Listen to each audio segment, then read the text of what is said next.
The Spice Girls is bigger than any of us, the five of us know that. We experienced sexism within the industry really early on, which made us determined to be a girl band for girls. I've got in trouble for saying this in the past, but all friendship groups have this. We have different ones with different people in, but the one that makes me laugh is we have this running joke where everything is Mel B's idea. So the group that she started, the group chat, is called My Idea. Australia has never been home to a Spice Girls concert. And that breaks my heart. I'll be there shouting for Australia if and when some decisions are made. Not everybody makes it this far. And I think we just have to really live each day the best that we can. Melanie C, welcome to the Stella podcast. Thank you so much. It's not your first time on the cover of Stella, but it is your first time in the podcast studio. It's lovely to meet you in person. You are spending a lot of time in Australia at the moment. Are we able to officially claim you as an honorary Australian? I mean, you rang in the new year here singing down I think at the so. Opera House. I hope so. I've loved having so much more time here. It's brilliant. Obviously, doing The Voice. This is my second season, second year here.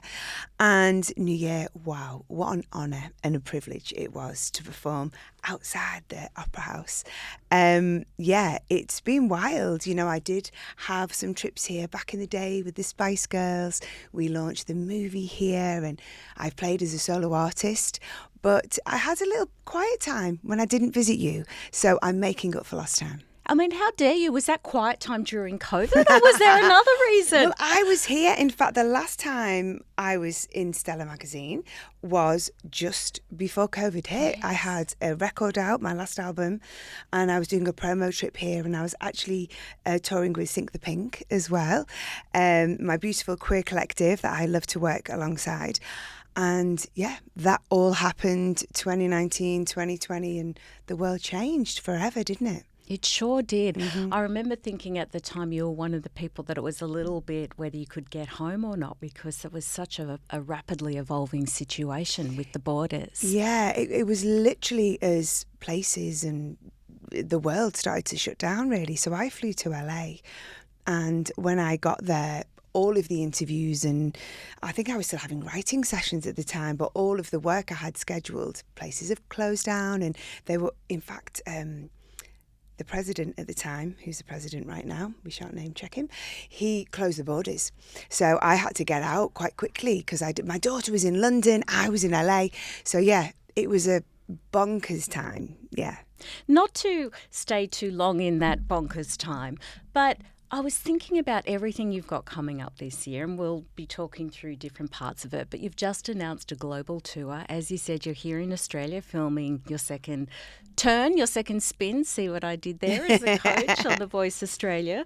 And, of course, you've got a new album coming out on May 1st, Sweat. Yeah. So that's a lot. And there's also a certain anniversary happening in the middle of the year in July. It's going to be 30 years since a Spice Girl released the little single. I think everyone listening, reading or watching this might have heard of it in 1996, Wannabe. So as I say, we will unpack each of those things, but that is a lot, even by the measure of a very busy person, Melanie. That's a pretty jam-packed schedule.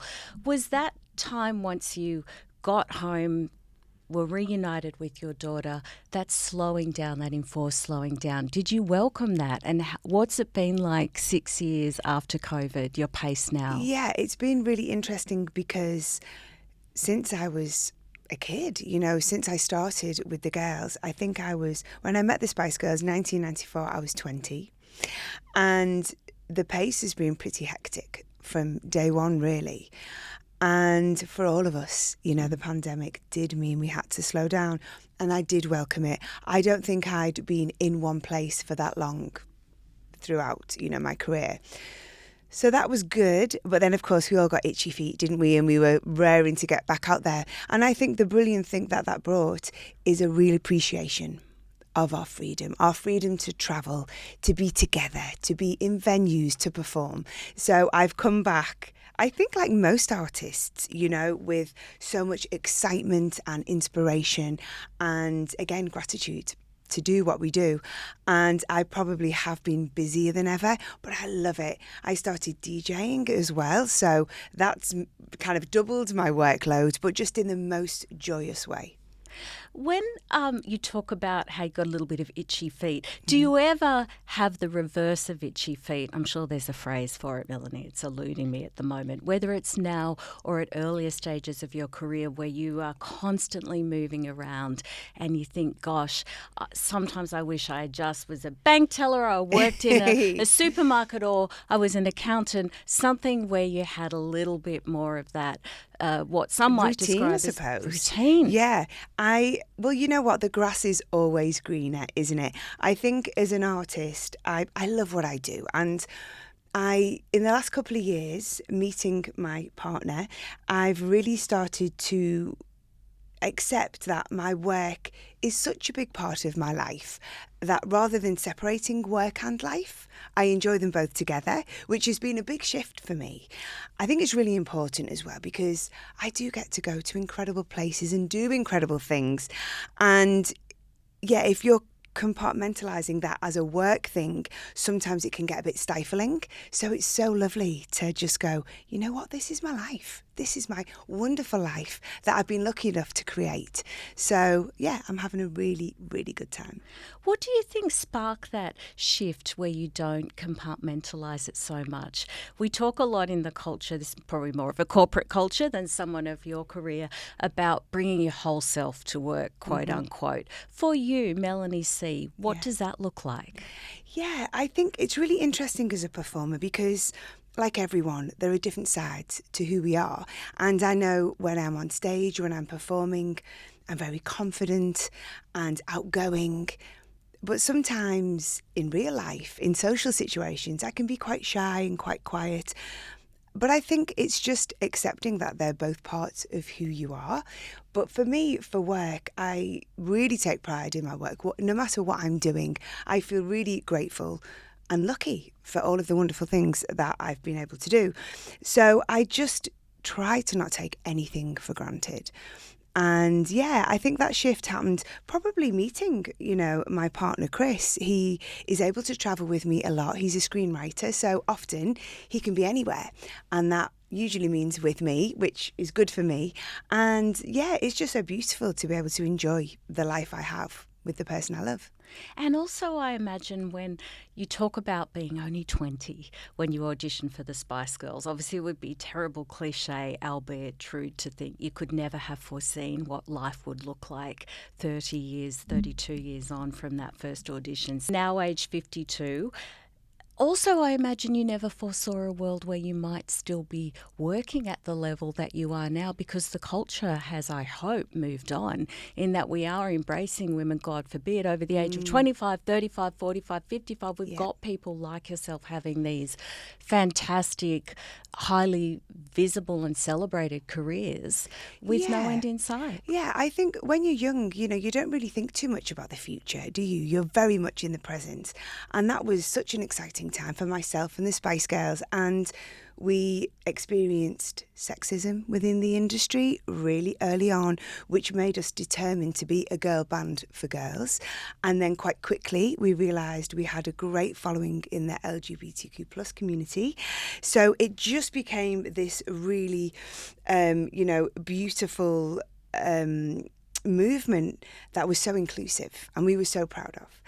And it wasn't until I got a little bit older when I realised the ageism factor as well. But things have started to shift, and there are incredible female artists like Kylie, like Madonna, who are still out there, who are still making great music.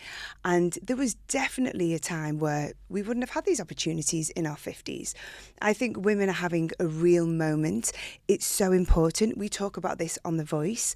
Women have something to say. We've lived. There are so many things that happen with age, some of it not so good, some of it great. And one of those things is wisdom, and a real comfortableness with yourself, something you don't have when you're younger. So I think it's really important that those voices are heard and we open doors for younger generations of women coming up as well. It also, a career that has vitality and longevity brings with it the opportunity to wear many hats and have different incarnations. We've touched upon some of them, and Melanie, you just said, for the fact that you have established a really successful, what I call it, side career. I was going to say hustle, Side but hustle. it just didn't feel right to say to you side hustle, but let's go with that. As a DJ. Yeah. And your new album, Sweat, the first single is of the same name, and I understand that it samples or has some inspiration from Diana Ross. So would it be fair to observe that this new album is a little bit of a pairing of your pop music career and sensibilities with this side hustle as a DJ? Absolutely. I think that's what I've been working towards over the last few records I've made, because I absolutely love DJing and discovered dance music when I was 19 years old. Rave culture was sweeping across Europe, and I was just like fascinated by these all night long parties where people were just dancing, and it was just such a euphoric environment. But quite quickly, I became a Spice Girl, and like socialising, there was a bit of a halt on the socialising aspect of things. So I kind of left it behind. So becoming a DJ and really revisiting those moments, lots of, multi-genre house is the music that I play. I was a hardcore raver back in the day. So hearing those influences in music, in pop music, how genres have continued to cross in music today, has just really excited me. And I felt as a pop artist and a DJ, my worlds were quite far apart, and I was really keen to bring them closer together. And being a Spice Girl, obviously, I'll always be a pop artist, but it's just been really fun, like kind of delving into that more dance world and electronic world. When you take Sweat out on the road for the global tour, how will those inspirations play out differently and in some ways, of course, the same as to previous global tours that you've undertaken? Well, this tour, I want to really change things up a little bit. I've been touring continuously, since the 90s, and I've really played in different genres with different albums, really just focusing on whatever's inspiring me at that time. But right now it is very electronic, it's really up, it's really fun. Obviously the DJing's a big part of it. So the whole aesthetic of this album is really fun. Fitness is a big part of it as well. A song like Sweat, it's a little bit tongue-in-cheek. We've had a lot of fun with lyrics and really playing on that sporty persona. So the tour is really going to reflect that. It's going to be visually really fun. I always bring the energy anyway. I love being on stage. I'm still bouncing around. And it's going to be great putting the set list together, because I want to really mix things up a little bit. And do you alter the tour at all, the playlist for where you're playing? It's so interesting in 2026. Global artists, when they're going to a new country or territory, a lot of their fans have already seen moments on social media, so they feel that they know what to expect. But then there are other performers who move things around and ad-lib a little bit. Where do you fit on that spectrum? Would you be playing differently to, say, when you're touring in North America or back home in the UK? I don't think it would be very different.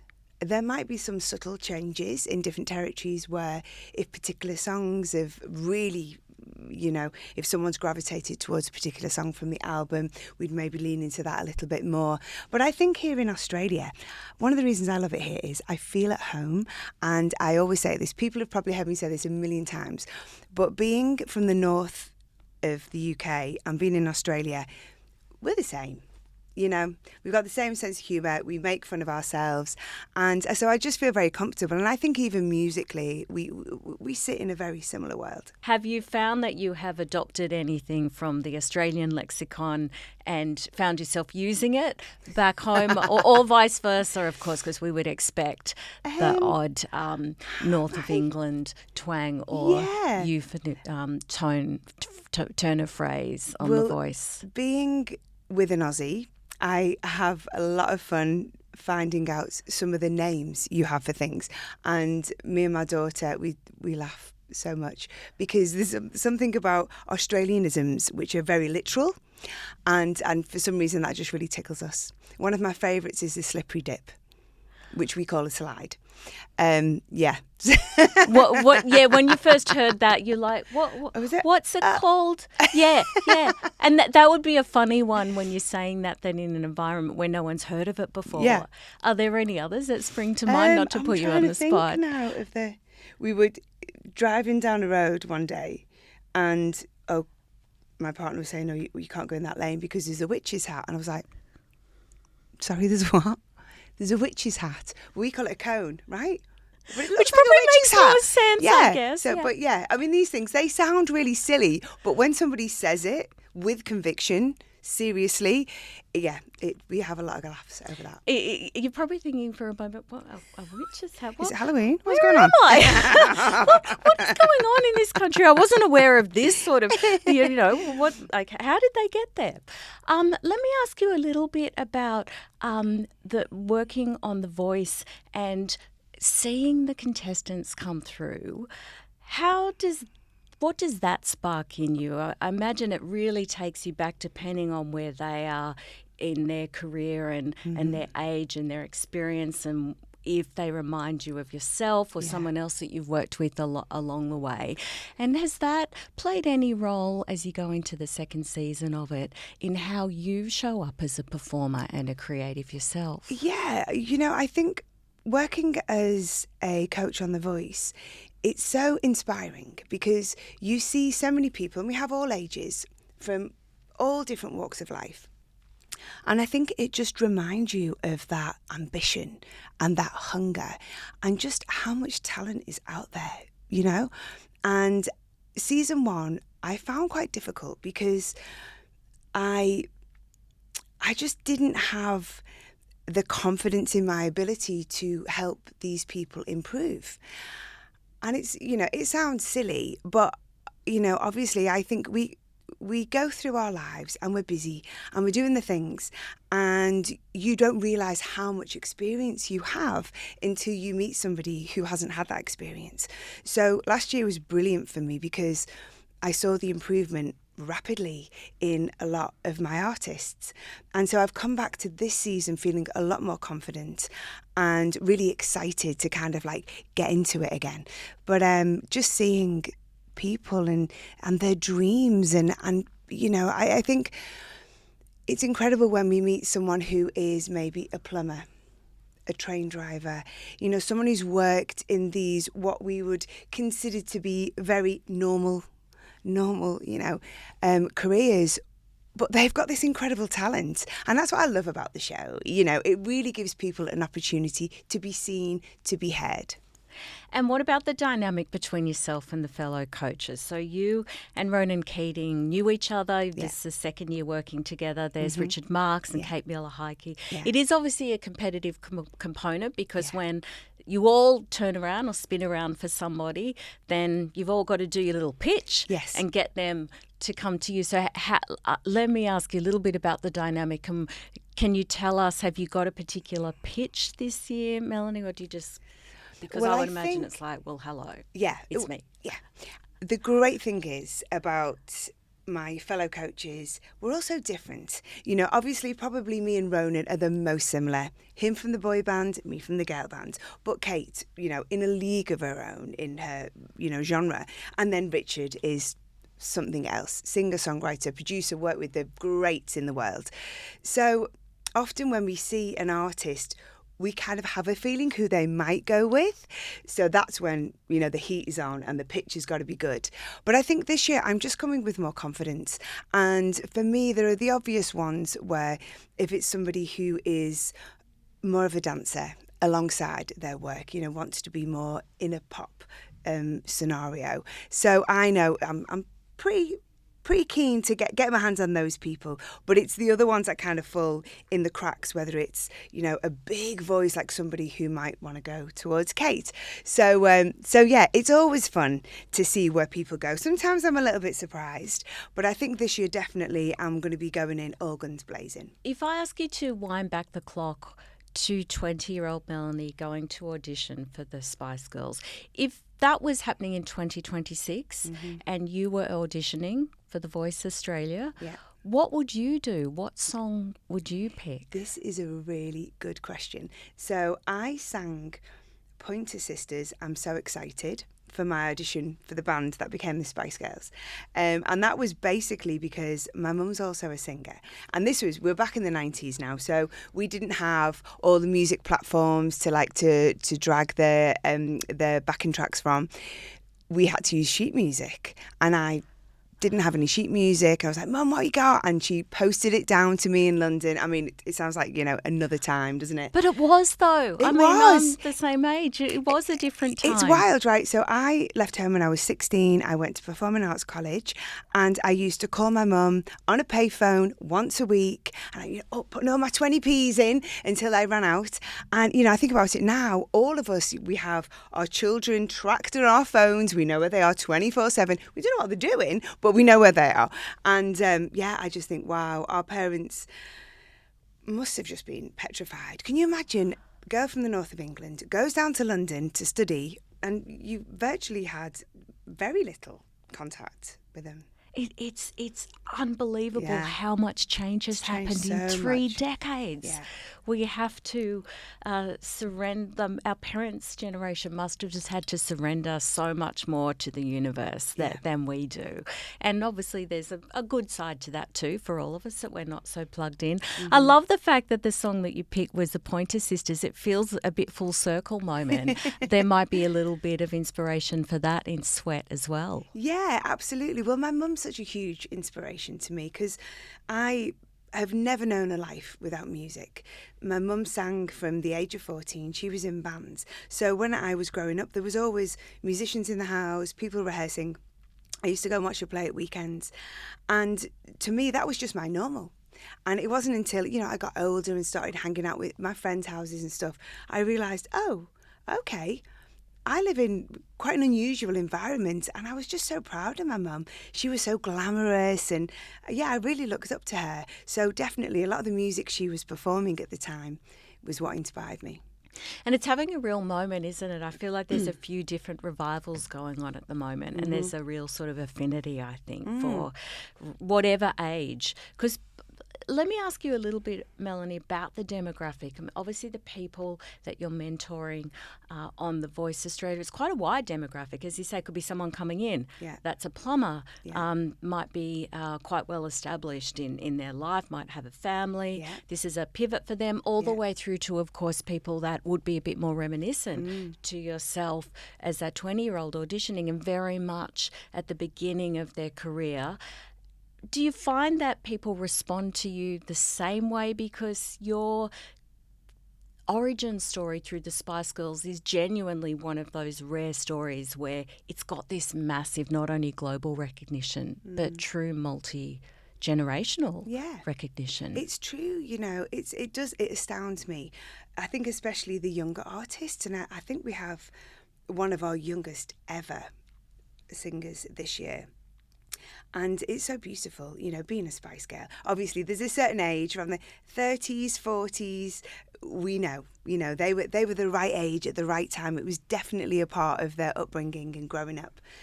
But then when we see younger generations who weren't even born, and it's beautiful, and it's a legacy that we're so proud of. I was thinking, I hope you don't find this an overblown comparison, but at Stella, probably about 8 years ago, we interviewed Paul McCartney, Sir Paul McCartney, and the cover line was something like, I was in the Beatles. Wow. And do you have that same feeling for everything else that happens in your life, everything else you've achieved? There's just that huge defining, and all of us want our lives to have some meaning and impact, and to have been part of that story at such a young and formative age in your very, very early 20s. Yes, it's mind-blowing, and it's really nice every now and again to really sit down and think about it. And like you say, for anyone to have left a mark, something that's going to live on beyond you. And, the Spice Girls is bigger than any of us, you know. The five of us know that the Spice Girls is the thing, and we're all so grateful. And we've all gone on to do incredible things, have beautiful families. We're very proud of ourselves and each other. And yeah, I feel like, you know, Paul, it's so funny, isn't it? I love Paul McCartney, you know, what an incredible man. And it is a bit of a pinch me moment every now and again. You do have to remind yourself. Talking about the Spice Girls, I alluded to this earlier, but in July will be the 30th anniversary since Wannabe was released. I imagine as the Northern Summer approaches, there's going to be retrospectives, anniversary celebrations. Obviously, the $1,000,000 question, $1,000,000,000 question, maybe trillion. You've probably been asked this question a trillion times by now. But the word reunion comes up a lot. Recently, this Oasis, when they were on their reunion tour, Victoria Beckham tagged all of you in the Spice Girls and was like, "Oh, tempting." So is it tempting? And if it's tempting, how does that then get extrapolated? It's more than tempting. It's something I would love to do, and something I hope will happen at some point. We're so precious about, you know, this beautiful thing that we created, that sometimes the thing that holds us back from doing something is we don't want to do the wrong thing, you know. And we are five pretty strong-minded people, and we often disagree, not in a negative way, but it's just, and we, you know what, we're grown-ups now. We have so much love and respect for each other that if, you know, somebody has what they think is a fantastic idea and somebody's not feeling it, we honour and respect that. So we are constantly talking, constantly trying to navigate and find the best way to celebrate the thing that we love so much. So it's trying to catch us all at the right time. 2019, we did some stadium shows in the UK and they were magical. And, you know, sadly, Victoria wasn't with us for those shows. She really missed out. And I keep telling her, you know, you have to experience that for yourself. So we will continue to, you know, talk and, you know, fingers crossed at some point there will be something beautiful that can celebrate the Spice Girls. You recently observed that Australia has never been home to a Spice Girls concert, which I have to admit, I knew I hadn't seen the Spice Girls live, but I assumed that there had been a concert somewhere and that I had just missed out. That's pretty wild. And then going back to the parochial, now that you're an honorary Australian, Melanie, do you think Australia will be part of any potential reunion, maybe the first leg of it? I'm just putting it out there. It would be wonderful. It's incredible to think the Spice Mania, as I call it, from 1996 to 1998, okay? It was 2 years. We went on tour in 1998. We toured Europe, North America. And they're the only territories you've ever played live as a band. In fact, even America hasn't seen 5 Spice Girls because Jerry had already left. So our live performances were quite limited. And that breaks my heart because that's the favourite thing for me. You know, it's the best part of everything that we do. So I would be the first one. Closely followed by Mel B, probably. We both love Australia and we would love to play here live. I hope and pray, keep my fingers crossed, and I'll be there shouting for Australia if and when some decisions are made.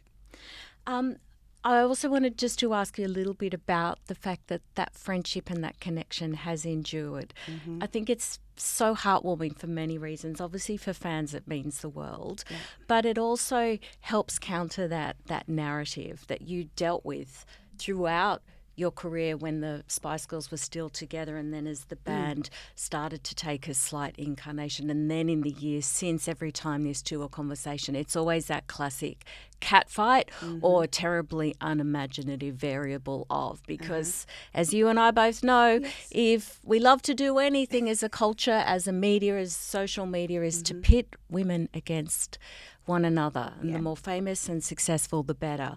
So the fact that you have maintained this friendship is really special. Yeah, it's amazing, and it's evolved over time. You know, when we were first together, we were so single-minded in what we wanted to achieve, and we have always celebrated our differences. At that time, we came together, we wanted the same thing, we made it happen, you know, we had this incredible ride. And then there have been times in life where our differences have kept us apart. And this is just life. You know, we were young, we were under a lot of pressure, a lot of scrutiny. And we've gone through all these different phases with our friendships, but we're more than friends. We're more than colleagues. It's like family. You know, we know each other's children. We've watched them grow. In fact, we were there for the birth of some of them. We know each other's parents, siblings. So it's this huge family. And I would say now, you know, we're all 50 now, or in our 50s, and we're all parents. We probably respect and appreciate each other more than we ever have done. And, you know, that just comes with the passing of time. Sometimes somebody's naughty, you know, we've all got friends, and there's moments where, you know, someone steps out of line, but we've always, you know, we're there for each other.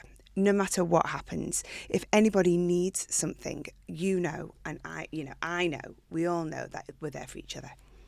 It's also, it's like when you have say a best friend or a childhood friend, it's that shorthand that no one else will ever really understand, because you've been through this experience that very few people in the world will ever understand. It's true. And it's such a formative time in your life. Yeah.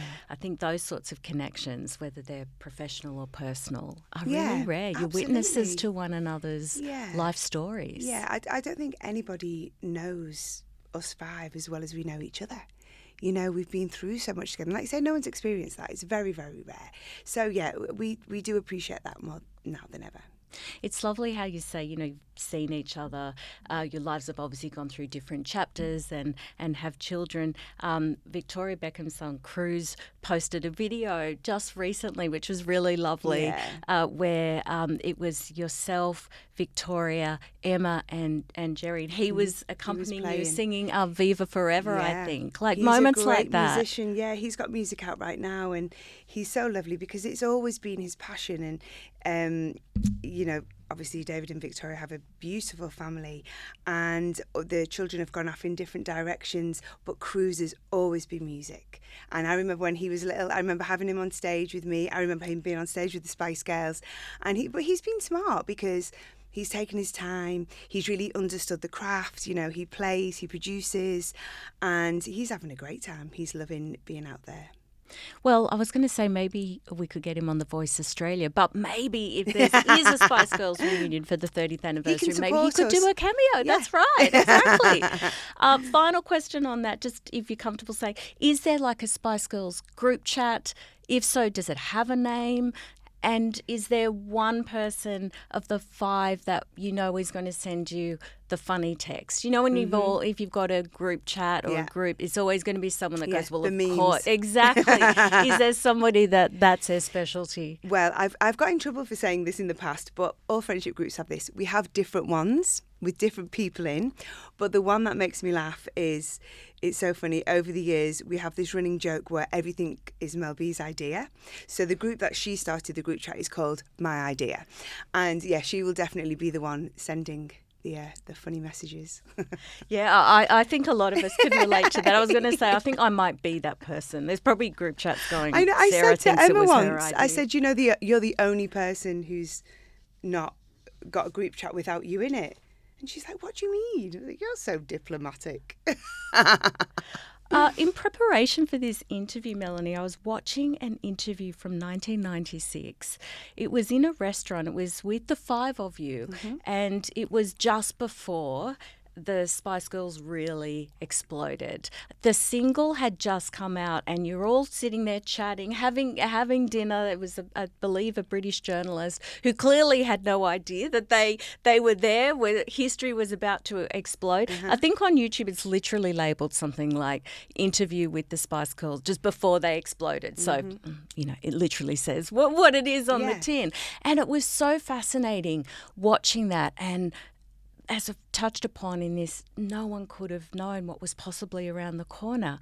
And you're also young and so unguarded. And I wanted to ask you a little bit about what your memories of that moment are. And I've spoken to people like yourself that are so incredibly famous and had your anonymity taken away so young. As I said, I know it's a very tiny group of people. Is there ever a a part of you that could tap into just being so unguarded? And I mean, in front of a journalist, no less. They're filming it. Yeah, it was a funny time because we never had any media training, which I believe anyone, going into the public eye would have now. And I think sometimes I say media training was invented because of the Spice Girls, because we literally didn't care. We went out there, we said exactly what we wanted to say, we spoke over each other. But it was brutal in a sense because we weren't given any guidance. We were kind of like thrown out to the lions, especially in the 90s in the UK. The tabloid media were savage. And we got our fingers burnt many, many times. We had to learn very quickly. Yeah. The way that there has been a reckoning, of course, about how we as a culture, the media, treated women in the 90s, in the early noughts, from everyone from Britney Spears through to world leaders and women that, were running for office. Yeah. So in some ways, obviously we like to think things have gotten better. Yeah. What about for you? As you say, that particularly that UK tabloid media. I mean, the misogyny and the things that are said in your fabulous memoir that came out in 2022, Who I Am, My Story. You spoke about your struggles with body image. You developed an eating disorder. I mean, the way that women's bodies were critiqued, it really is, even by the cruelty that exists today and in social media, it really is a bit gobsmacking, isn't it? Yeah, we do live in a very different world now. And, I feel like our children are having a really hard time because social media is so prevalent. But back in the 90s, the tabloid media was, it was hardcore. And we were bullied. It was really nasty. Like when I was writing my memoir, it gave me an opportunity to go back and to look at some of those articles. And actually, it was quite cathartic for me because I did struggle. I suffered with depression and eating disorders and anxiety. And I'm a very driven person and very disciplined, being an artist. I was a dancer before I started singing. So it's always been a big part of my life. And for me to have these weaknesses, I really beat myself up about it. And looking back over a lot of the things that were written about myself and the other girls, it gave me the freedom to forgive myself because as a young person, I didn't have a chance. I look back and I thought about myself as a young person, and it was, we were like prey. We were hunted, and they were very, very cruel. And it wasn't just me. It wasn't just the Spice Girls. It was, like you said, every woman in the public eye. So, I think we really should be ashamed of ourselves for allowing at that time what was appropriate or what was deemed appropriate to be asking young women at that time is an absolute disgrace. So thank goodness things have changed. Thank goodness, indeed. Some people would say social media in some ways has made it harder for, pretty much everyone, I suppose, that's online. But again, in the context of your particular lived experience for a famous person and a famous woman, what would you say? Do you think social media, could you have imagined navigating that as a young artist? I'm really grateful it didn't exist when the Spice Girls were around in the 90s. I think, it would have been a whole different thing. Even now, as an artist, we never rest. As people, generally, we never rest. A lot of us have our phone right next to our heads when we're sleeping. It's the first thing we look at when we wake up in the morning. Think about being a teenager. Their whole life is online. There's no escape for them, So it's amazing here that you guys don't allow social media under the age of 16. I think that's a brilliant thing. My daughter's 17 now, and she can't imagine her life without it. And she probably started at about 14. But it's a lot for parents to navigate as well, because we don't understand as much as we think we do. we don't understand the world that they're growing up in. It's so true. We're sort of like the lab rats, for one of a more elegant way of putting it. And we're going to look back, even though we know in the middle of it right now that it's not good. Yeah. And we worry about it as people and certainly as parents. But we are going to look back in 10 or 20 years and go, wow, what did we do? What did we allow? Like everything in life, there's good and bad in all of these things, just sadly as humans, wouldn't it be nice if we could just push towards the good stuff a bit more? And for you, for the way you've navigated social media, because as with all of us from Gen X and elder millennials, it also happened through the course of your career, as we've just talked about. It didn't exist when you were young, so you've also had to learn, how much do I share? I wanted to ask you about that, Melanie, because you're very open and candid in some ways. And as I say, this the memoir was incredibly moving, and I imagine had a big impact on a lot of people that read it and felt heard and seen by you being so open with your experience. But then you understandably are also very guarded about parts of your life. You do protect your personal life. How have you managed to, I guess, pull that off in 2026 when, because of social media, so many of your fans would think they've got that direct line and every aspect of your life is up for grabs? You know what? I think because I had some quite negative experiences early on in my career with the British tabloid media, it made me very wary. It made me realise that I wasn't comfortable having my whole life exposed, that when it came to social media, I just... there's certain parts of my life I do want to keep as private. I think it's really difficult if you've started to be very open with things to kind of go back.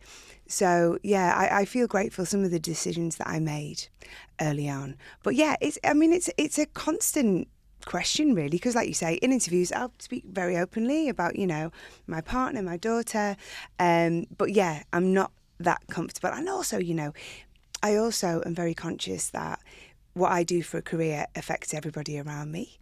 And some people don't really want that in their lives, So you just have to tread carefully. And you've seen how fame can impact the lives of people around you, for better or worse. Yeah, when absolutely. Something life-changing happens, it's not just you, it's your family and your loved ones, probably people that you went to school with and neighbourhood with. Everyone, there's that ripple effect, isn't there? Yeah, it's true. I feel like there can't be much more that you could fit into this year, but somehow there is. Before we wrap up, I wanted to ask you, Melanie, about Girl Group. This is an upcoming film that is written, directed, produced by Rebel Wilson. I mean, was she running around making coffee and painting the sets in her spare time? Is there anything this woman can't do? She was brilliant. And do you know what I loved about the experience? I've only really been on set for Spicewell the movie, so it could be quite an intimidating place, but it was so much fun. And everyone, from obviously the crew, everybody worked so hard, to the cast, everyone was just having a ball. And I think that's really going to shine through when people see the movie. And the reason I wanted to be involved in this movie, because it's a real celebration. It's very positive. Rebel loves her music. She loves pop music, girl bands, boy bands, and this is her brilliant take on that world. How did you find the experience? As you say, you hadn't been on set for a while. Do you see potentially, I mean, again, in all your spare time, another side hustle as an actor? I mean, I saw you not on stage, but I've seen you perform as Mary Magdalene in Jesus Christ Superstar. You made, I think, your West End debut in Blood Brothers. So you have been on stage and perform. As I say, is this sparked a bit of a light for a 3.0 Melanie C? Well, I think you won't be surprised to hear that me having a role in Girl Group, it wasn't too far a reach as an actress. You didn't have to method act too hard for it. Yeah, I went method. But I've always enjoyed acting, and if the right role came up, if it was something I felt I could do well. But like you say, I'm quite busy. I better just put my energy into the things I've got going on right now. Looking back at your memoir in preparation for this interview and the trials and the darker times and the challenge of the media and just the scrutiny that you have endured for over 30 years. You seem to be more comfortable in your own skin at 52 than you ever have. Yeah. Is that even remotely true? And if so, what would you put that down to? Yeah, I think it's getting older. I feel so much calmer now, and I suppose a few different little life events. But I think it's hard growing up. It's hard, full stop. Teens, 20s, even your 30s. And I just, in a sense, feel grateful for the battles that I've overcome. It's given me strength to carry on. And I'm just, I think also when you hit 50, you're a bit like, you know what? Not everybody makes it this far. And I think we just have to really live each day the best that we can. And I'm doing all right. I can't complain. You are doing more than all right. It's been a pleasure to meet you, Melanie. Actually, when people see you in Australia or globally, what do they call out to you? Because you've been obviously known by a few different monikers.